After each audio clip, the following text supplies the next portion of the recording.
நாம் இன்றைக்கி செய்ய போகிற ரெசிபி இனிப்பு பணியாரம். அதுக்கு 3 கப் மைதா, அதோட 2 கப் பொடிச்ச வெல்லம் சேர்த்து நல்லா மிக்ஸ் பண்ணிக்கணும். ஒரு பிஞ்ச் சால்ட், ஒரு 1/4 டீஸ்பூன் பேக்கிங் பவுடர் சேர்த்து நல்லா மிக்ஸ் பண்ணிக்கிட்டு ஒரு கப் தண்ணி கொஞ்சம் கொஞ்சமாக ஆட் பண்ணணும். ஒரு லிக்விட் கன்சிஸ்டன்சி வர்ற வரைக்கும் கொஞ்சம் கொஞ்சமாக சேர்த்துக்கணும். நல்லா மிக்ஸ் பண்ணணும்.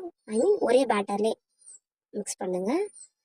இந்த மாதிரி விஸ்க் வச்சு கூட மிக்ஸ் பண்ணலாம், இல்லைன்னா ஸ்பூன்.